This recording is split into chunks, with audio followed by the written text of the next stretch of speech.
9장 내용도 7장, 8장 내용하고 계속 같은 내용이죠. 이어지는 그런 내용입니다. 인생이 참 모순된 삶이다. 참 부조리하다. 그런 이야기입니다. 특별히 오늘은 또 죽음이라는 걸 다시 한번 강조를 했습니다. 모든 것들이 다 죽어버리면 이렇게 지혜롭게 사는 사람도 우매한 사람도 죽고 다 죽어버리면 또 더 이상 남는 것도 없는 것 같다. 이런 이야기로 이렇게 전개됩니다. 그래서 9장 1절부터 10절까지는 이제 삶의 가치라는 것, 그 죽음으로 모든 것들이 다 끝나버리는 것 같은데 그럼에도 불구하고 삶이라는 것은 가치가 있다는 거예요. 죽음과 비교했을 때 여기서 이제 보면 산 개가 죽은 사자보다 낫다 그런 말이 있죠. 지금 4절에 이 말로 대표해서 삶의 가치가 있다. 그리고 그런 가치 있는 삶을 어떻게 살 것인가 그 분복을 누리라. 그 말씀이 지금 1절부터 10절까지 내용입니다. 그렇게 말하고 다시 또 11절부터 나오는 이야기는 인생은 참 불확실하다. 10절까지와 그 나머지 부분과 이렇게 두 부분으로 갈라지는데 그런 식으로 이렇게 나눌 수 있습니다. 9장 1절 말씀은 8장 16절, 17절에 이어지는 말씀입니다. 결국 이 말씀도 인생을 자세히 살펴보고 또 연구해봤는데 결국 우리는 아무것도 알 수가 없고 다 하나님의 손에 달려있다.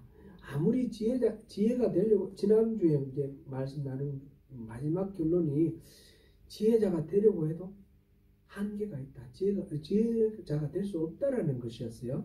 그 말씀을 계속 이어서 오늘 9장 1절 말씀은 다 하나님 손 안에 있다. 같이 한번 읽어보겠습니다. 9장 1절 시작. 이 모든 것을 내가 마음에 두고 이 모든 것을 살펴본즉 의인들이나 지혜자들이나 그들의 행위나 모두 다 하나님의 손 안에 있으니 사랑을 받을는지 이웃을 받을는지 사람이 알지 못하는 것은 모두 그들의 미래의 일들이니라.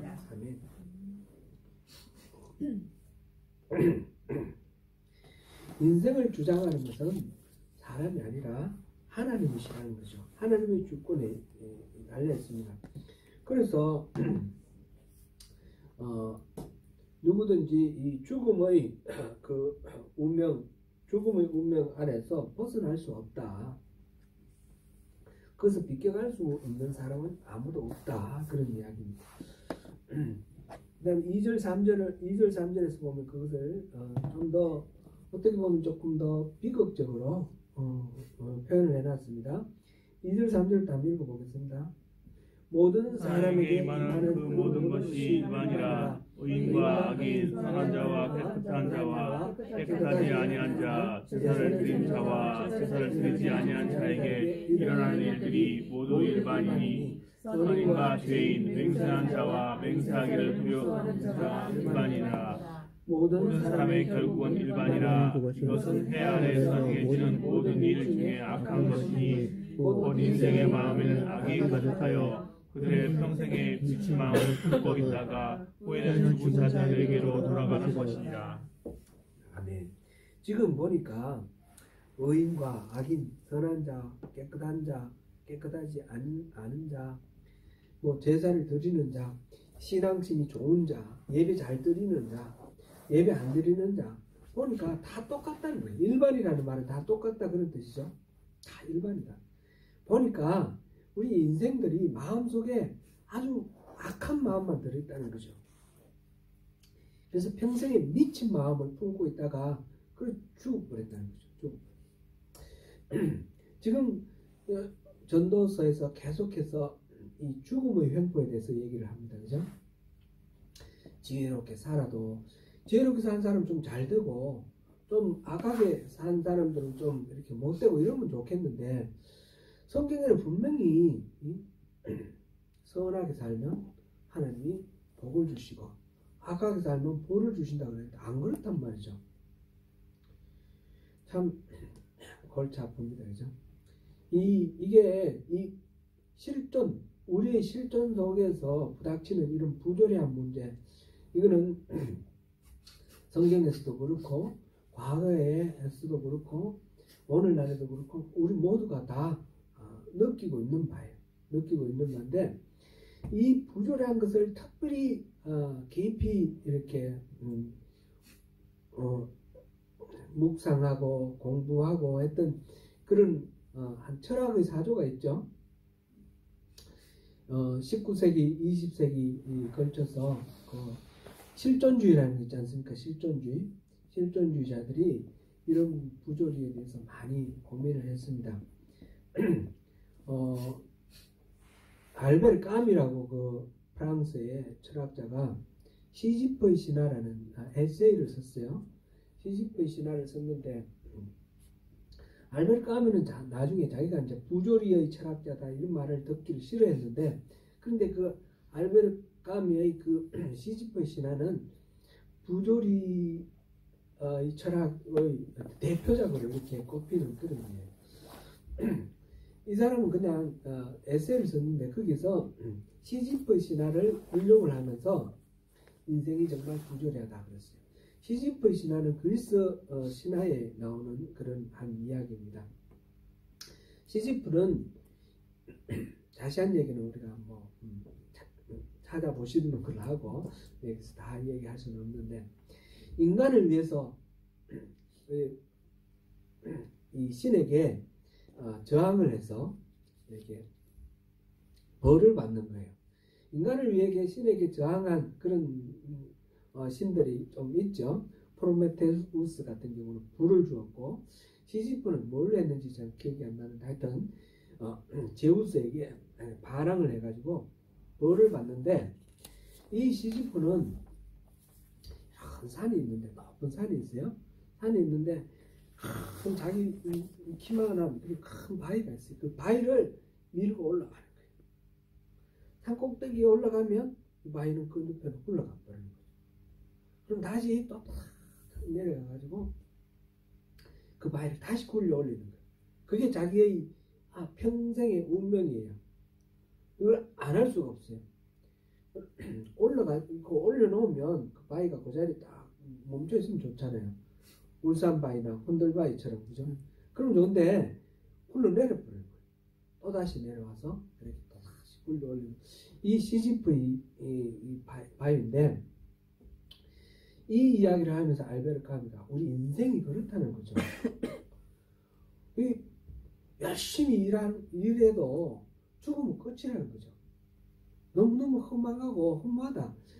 이 전도서의 이 이야기를 전도서의 최신 철학 버전이 바로 거기에 시지프의 신화, 알베르 까미의 그 철학 에세이가 아닌가 그런 생각이 됩니다.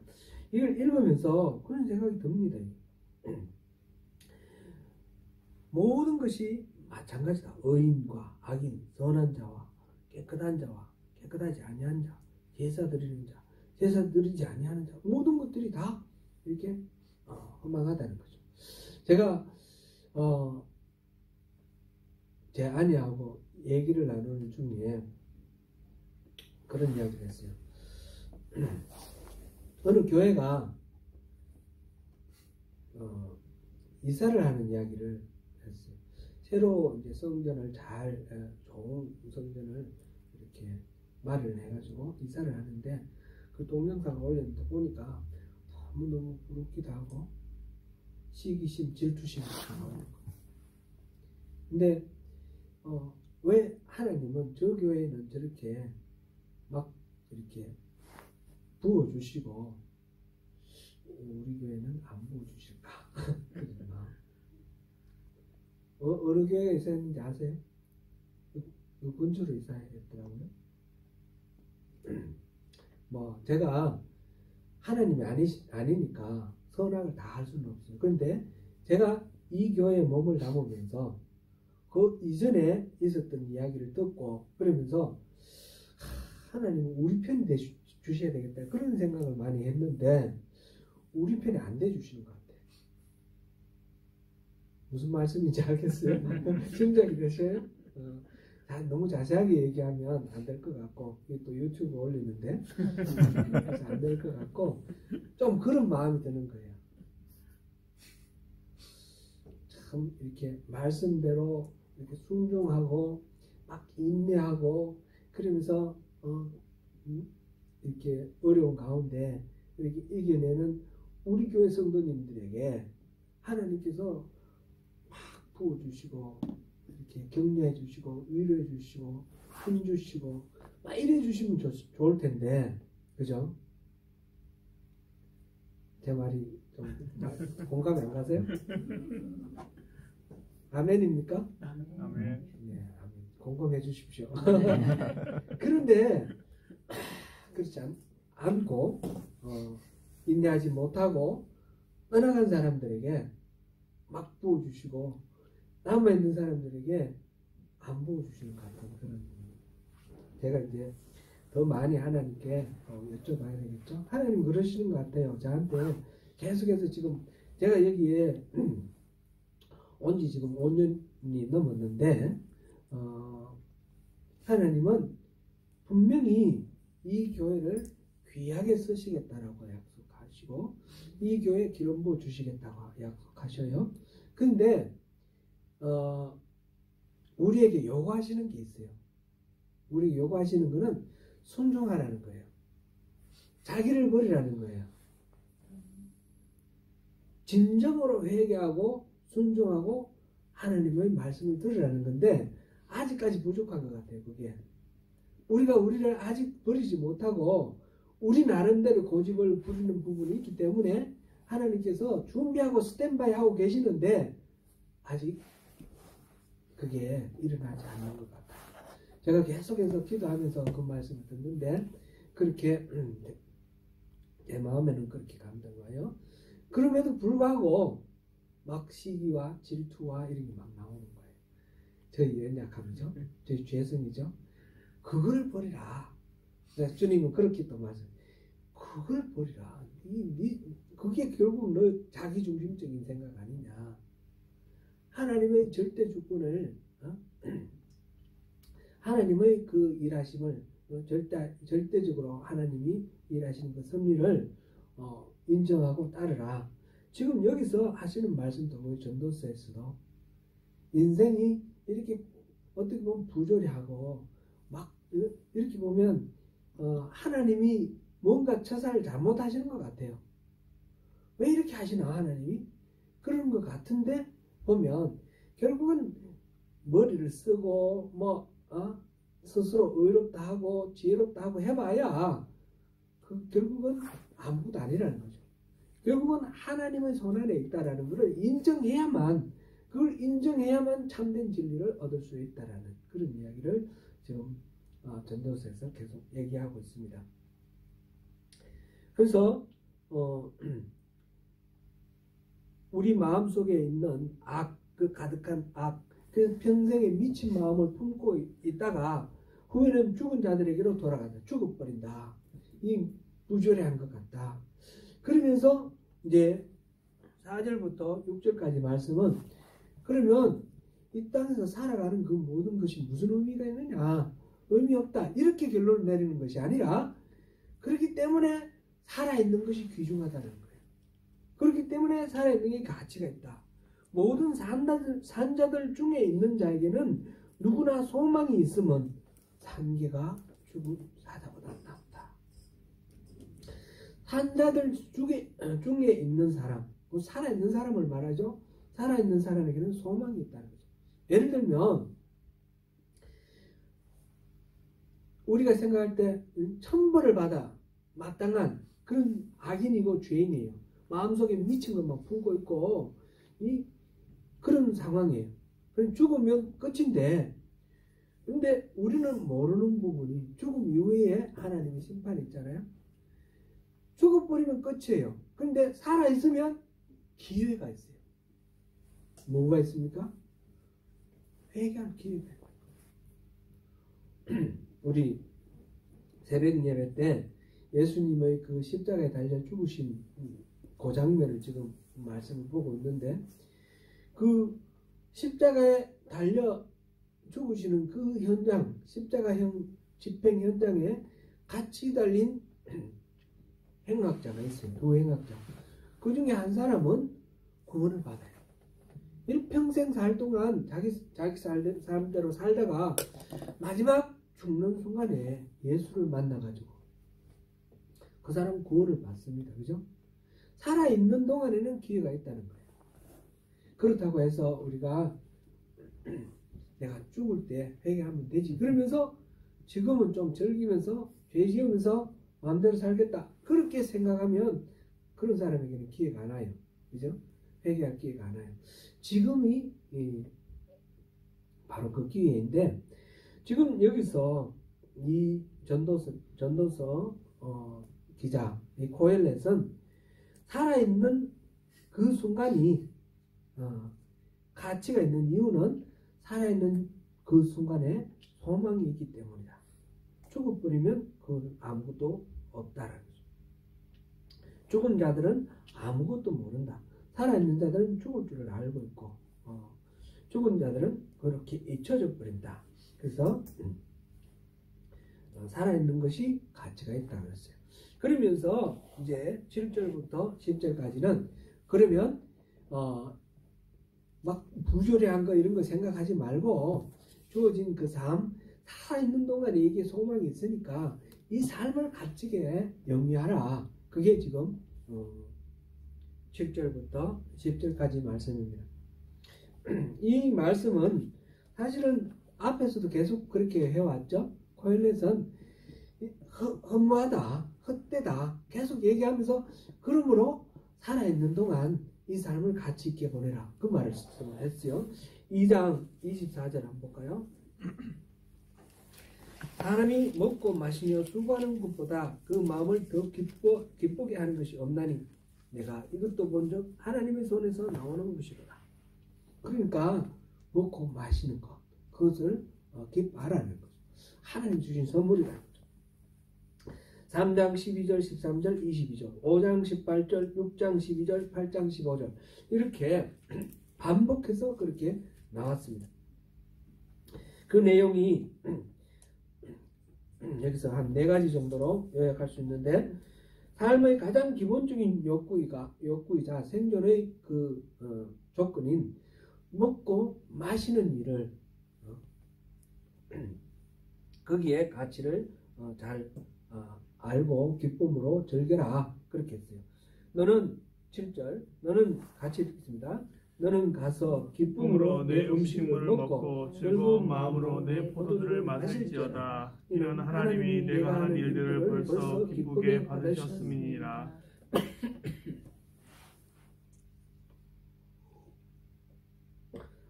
음식을 먹고 마시는 것 이건 아주 기본적인 거예요. 그죠? 기본적인 것이기 때문에 우리가 그 가치를 의식하지 못할 수가 있습니다. 근데 그 기본적인 거, 당연한 거, 그거를 가치 있게 생각하라는 거죠. 우리가 먹고 마시는 것, 이것이 아무 의미 없는 것이 아니라 먹는 것도 기쁜 것이고, 우리가 마시는 것도 즐거운 것이고, 그 자체에 우리 일상의 삶의 평범한 루틴, 그것의 가치를, 그 속에서 기쁨을 누리고 가치를 부여하라. 그런 말씀인 거예요. 수요 예배도 우리 생각해 보니까 수요 예배 꼭 와야 되나? 그런 생각을 할 수도 있죠. 수요 예배도 식사하는 거랑 마찬가지 같아요. 당장 우리 수요 예배 한 분으로 인생이 바뀌는 건 아닌데 수요 예배 와서 이렇게 예배 드리는 것 이것이 주일 예배도 그렇고 수요 예배도 그렇고 이렇게 하는 것이 하나님의 은혜 안에서 말씀을 보면서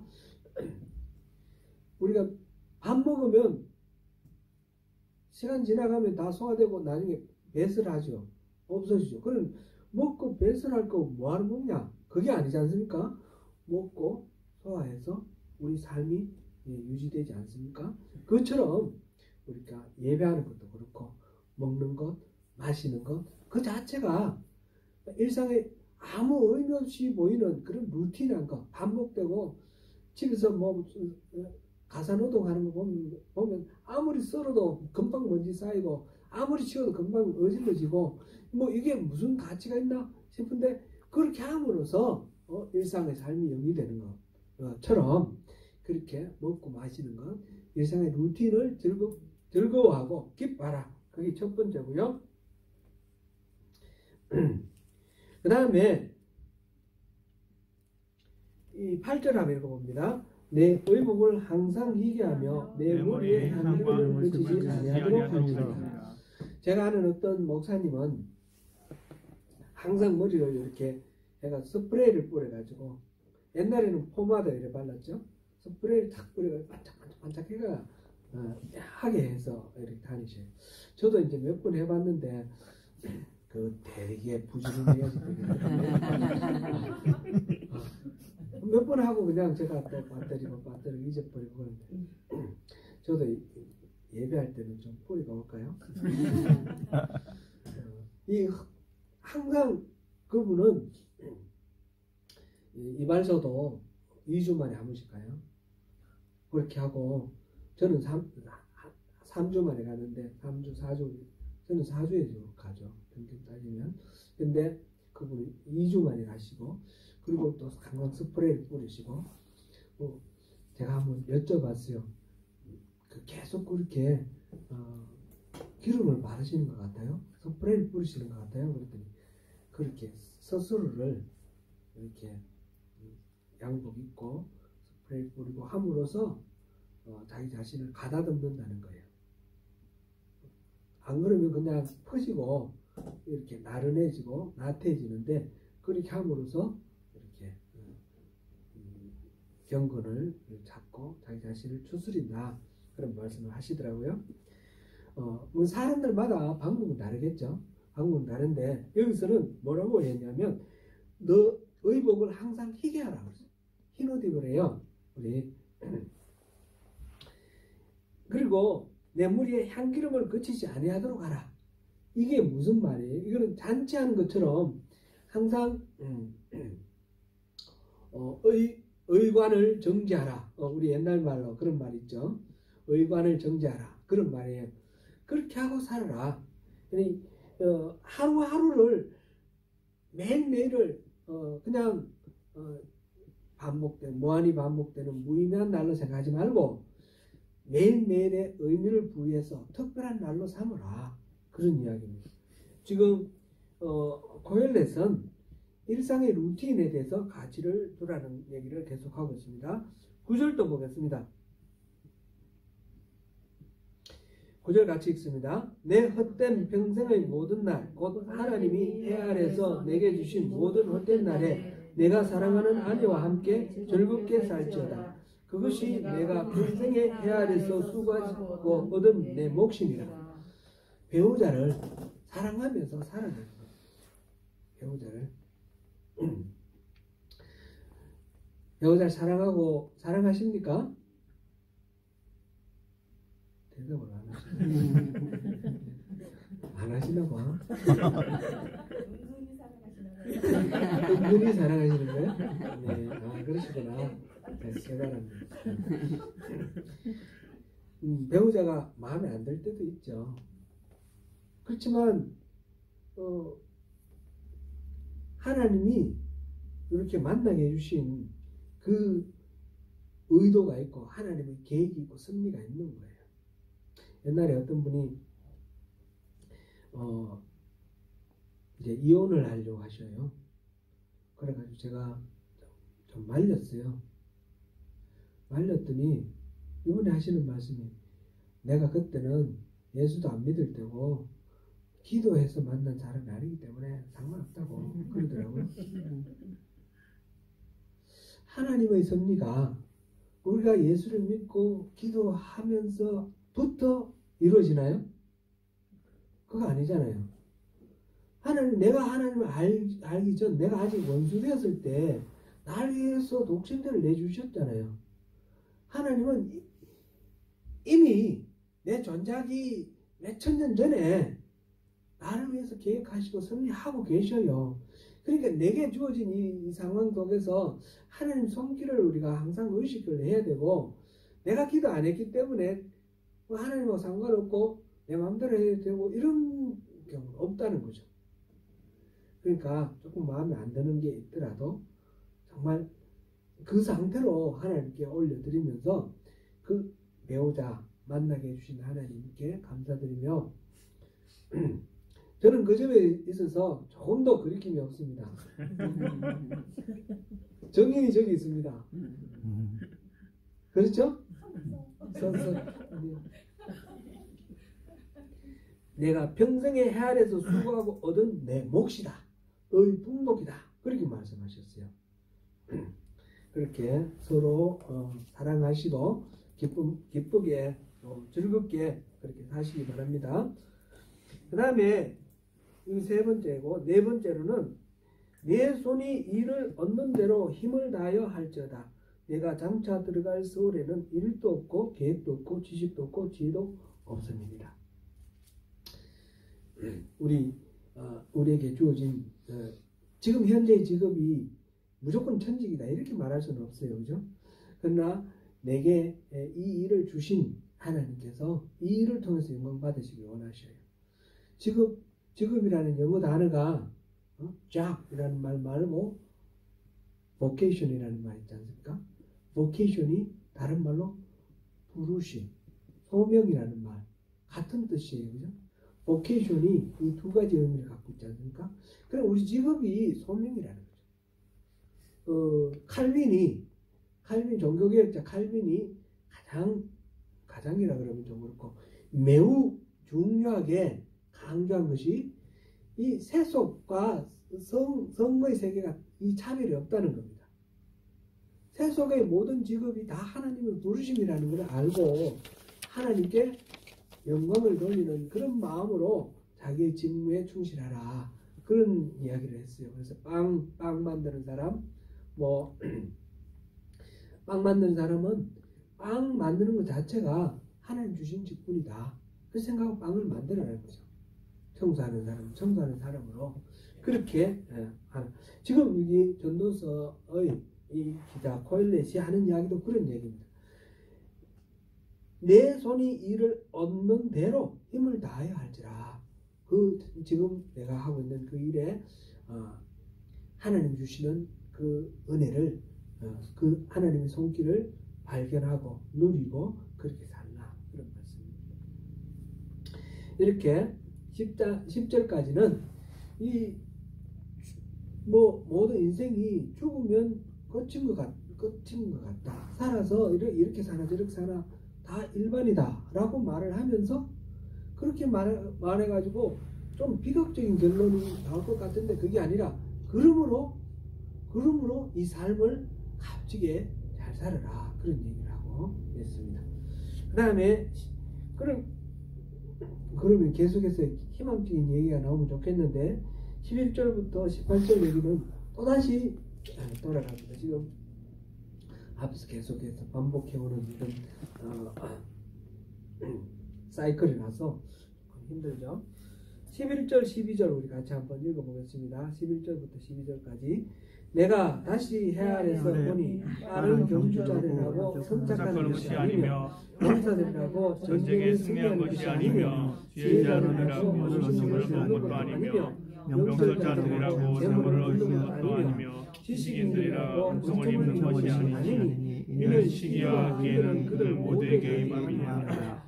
분명히 사람은 자기의 시기를 알지도 못하나니 물고기들이 재난에 그물에 걸리고 새들이 올무에 걸린 같이 인생들도 재앙의 날이 그들에게 오르니 임하면 거기서 걸리느니라.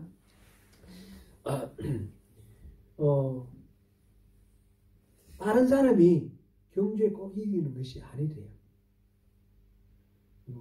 이봉주 선수가 생각나요. 이 이야기를 들으면 마라톤 선수 이봉주 선수 최근에 와서 이제 막 이렇게 허리가 굽어지는 병이 생겨서 그 수술해가지고 지금 회복되는 이렇게 과정이 있다고 합니다. 이봉주 선수는 이 선수 생활할 때 보면 올림픽이나 어디 가서 1등 할 만해요. 금메달 딸 만한데 꼭 2등만 해요. 너무너무 안타까웠어요. 이 사람. 그러면서도 다른 사람보다 훨씬 오랫동안 이렇게 그 페이스를 유지하면서 성실하게 자기 기록을 이렇게 내가는 그런 것을 봤는데, 예를 들면 황영조가 금메달을 땄는데 이봉주랑 황영조 뭐 제가 뭐 전문적인 건 모르지만 뭐 비슷하지 않을까 그런 생각도 했어요. 이봉주가 금메달 따도 충분한데 이봉주는 그럴 때 금메달을 못 따더라고요. 계속해서 보면 항상 최고의 조금 작은 규모의 대회에서는 금메달도 땄어요. 뭐 금메달도 많이 땄을 거예요. 그런데 큰 대회에 가면 꼭 2등을 해요. 그런 실력이 있다고 해서 금메달 따는 건 아니다. 그런 생각도 이렇게 그 선수를 보면서 많이 생각했어요. 용사들이라고 전쟁에 승리하는 것도 아니다. 다윗과 골리앗 누가 힘이 세요? 골리앗이 훨씬 힘이 세는데 다윗이 이겨요.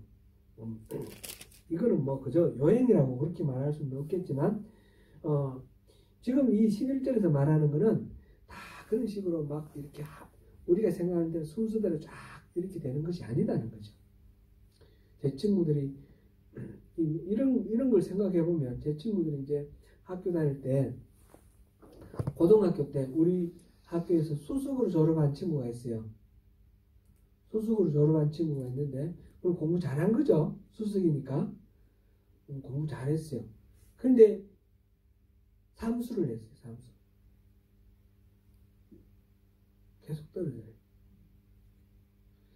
1차 떨어지니까 2차에 그 학교에서 수석 합격했는데 안 가고 다시 재수해가지고 또 했는데 또 떨어졌어요.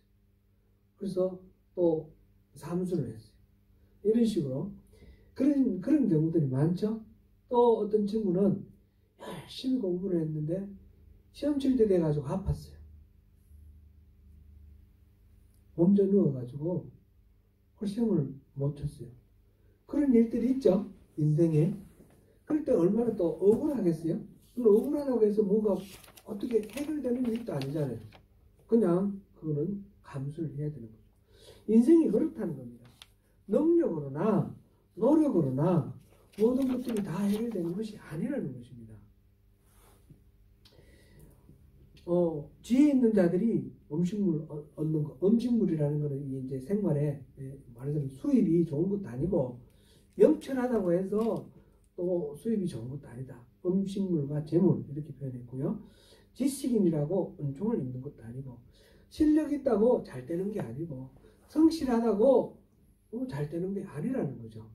실력 있고 성실하고 그런 사람이나 또 그렇지 않은 사람이나 보니까 이상하게 시기와 기회가 안 올 수도 있더라. 그런 얘기. 시기와 기회 모두에게 임합니다. 그랬고요. 분명히 사람은 자기의 시기도 알지 못하나니 앞에 3장에서 때가 있다고 그랬지 않습니까?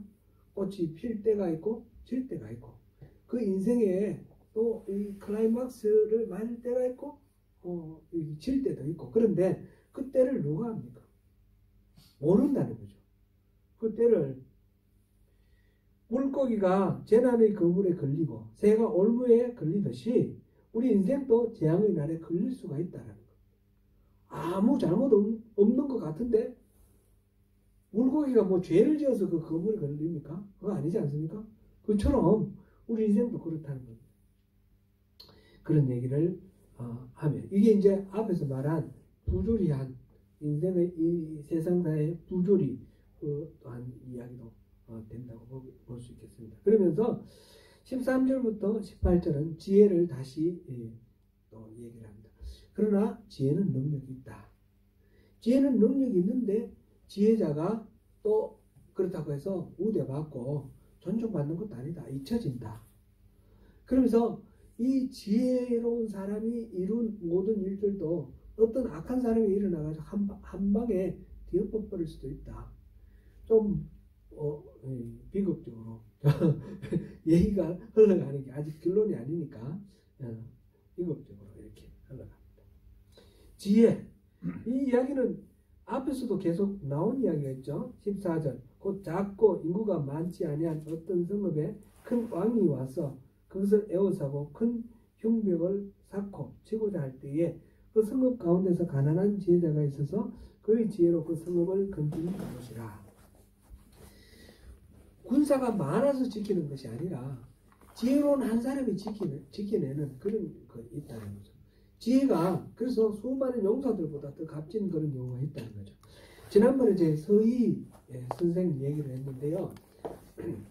서희 선생이 어떤 일을 하셨는지 찾아보셨습니까?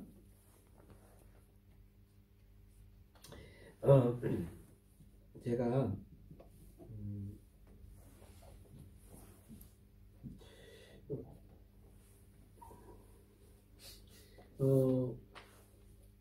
보니까 고려시대예요. 고려시대 앞에는 어느 시대였어요? 신라에 있었고, 그죠?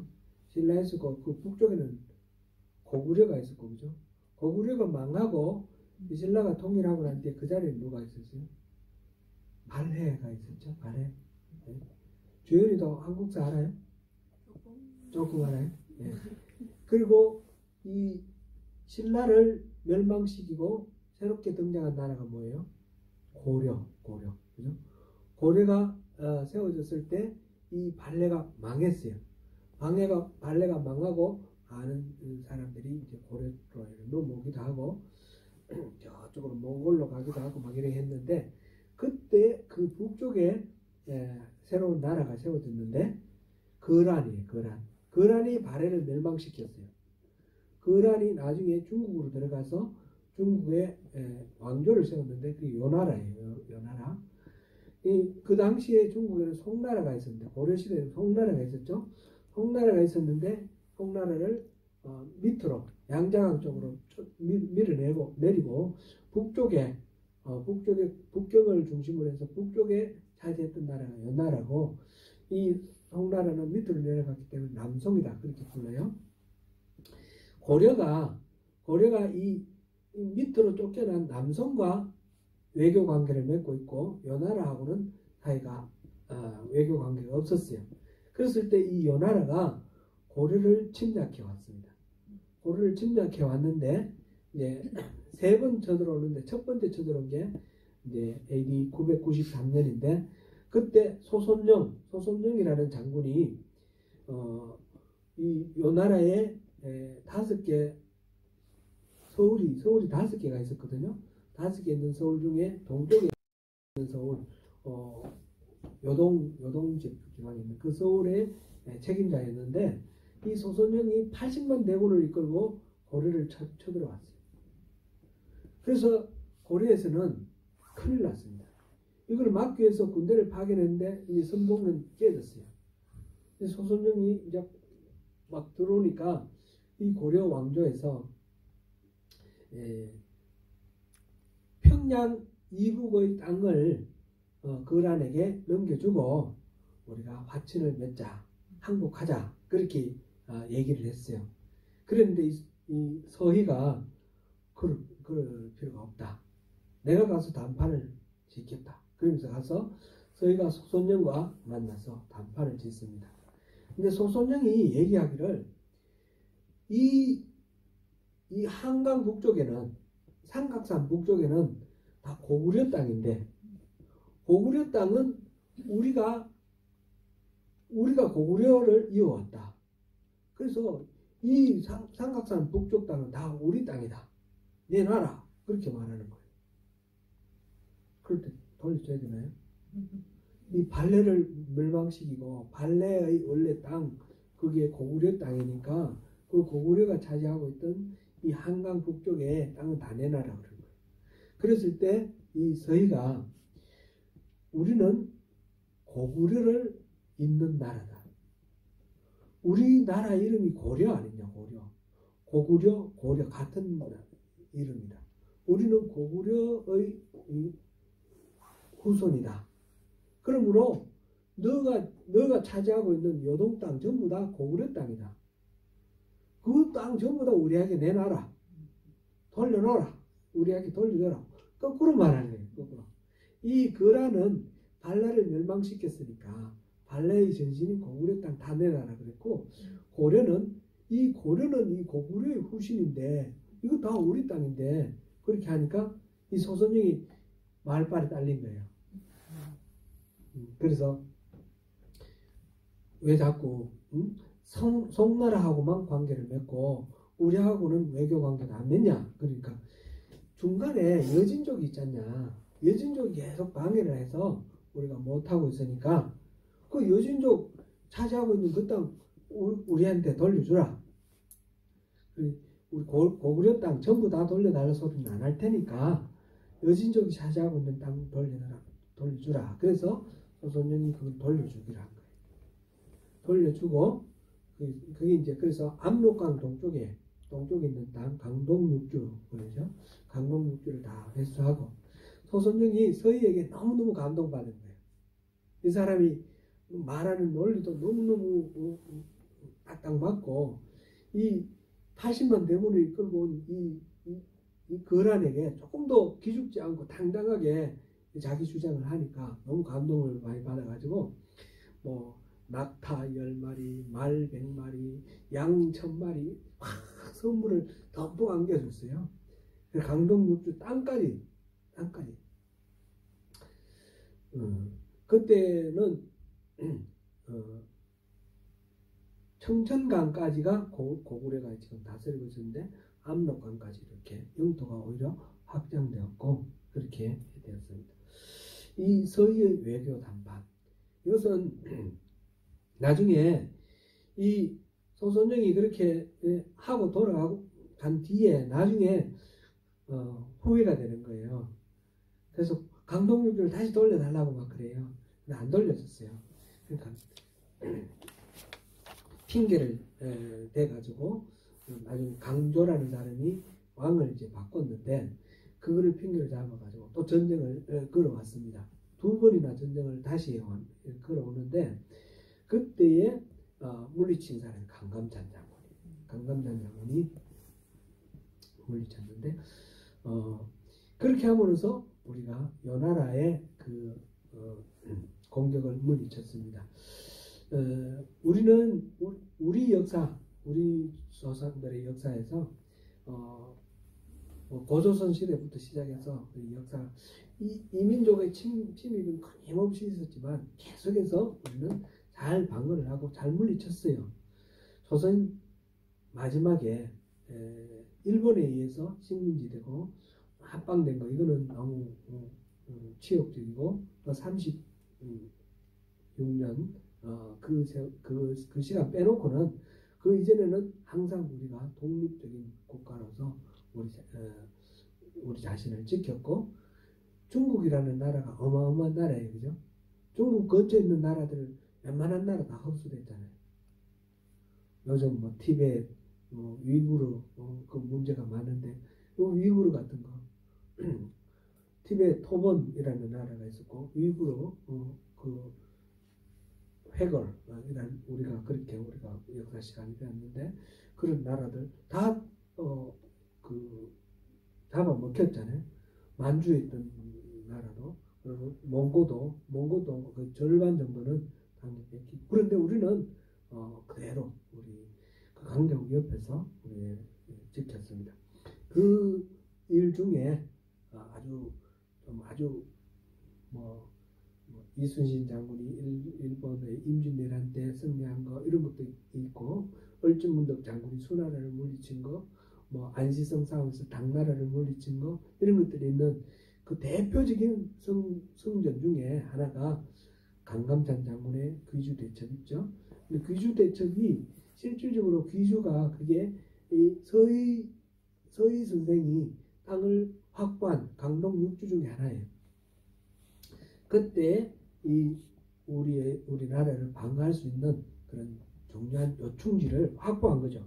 그렇게 해서 우리가 나라를 지킬 수 있었습니다. 이 말로 가지고 싸우지 않고 말로 가지고 이렇게 해내는 거 큰 좋은 사례로 우리 서희 선생 얘기할 수 있습니다. 993년 거란의 침입 때. 그러나 그런 것도 한계가 있는 거죠. 그런 것도 다 한계가 있는 거죠. 여기에 보니까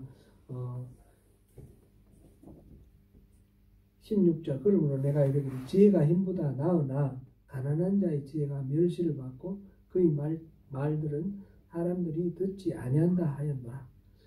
지혜 있는 사람이라고 해서 항상 존중받는 게 아니죠. 무시당하고 지혜 있는 사람이 오히려 이렇게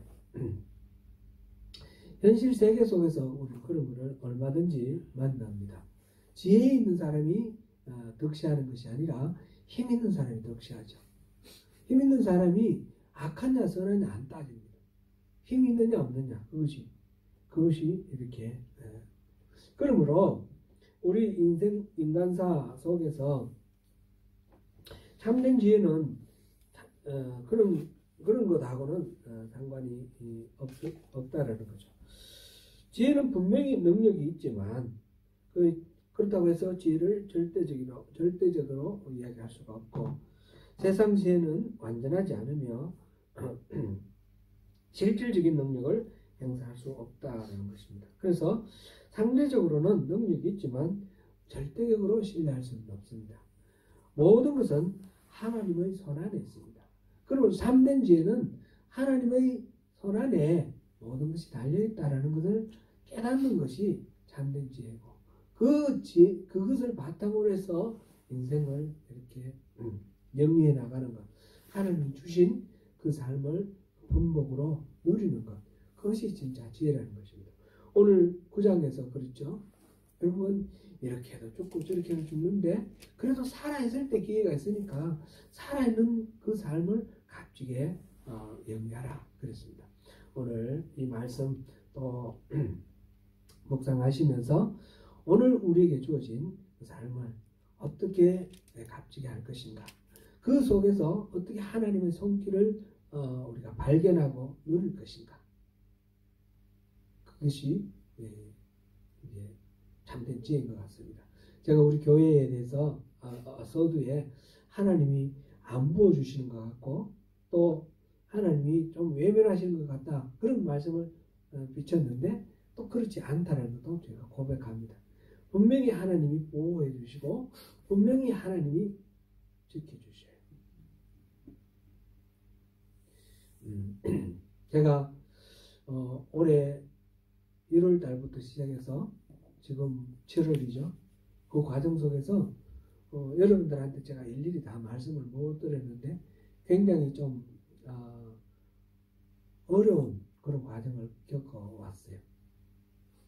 겪어왔는데 보니까 제가 그 속에서 제가 그거를 피하기 위해서 어떤 이렇게 저항을 하거나 어떤 수를 쓰거나 그런 게 없어요.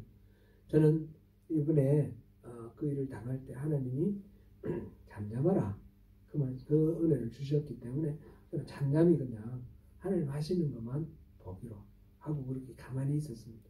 가만히 있었는데 결과적으로 하나님이 다 잠잠하게 다 해결해 주셨어요. 네, 그것도 하나의 저는 전부라고 생각합니다.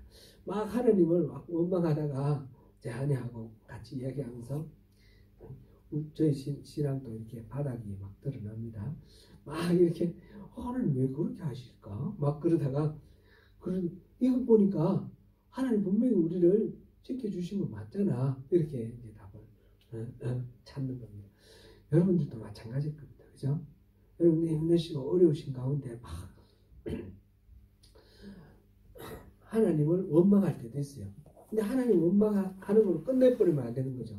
끝내버리면 그 속에서 지난번에도 우리가 어려움, 시련, 고난 올 때에 우리 주일 예배 때도 계속 그 주제가 계속 나왔습니다. 그죠? 연거푸 반복해서. 그랬을 때에 하나님의 그 신실하심을 믿는 믿음, 그것이 중요한 것 같습니다. 그게 정말 참된 지혜인 것 같습니다. 하나님은 전지하시고 하나님 전능하신데 본성적으로 하나님은 사랑이십니다.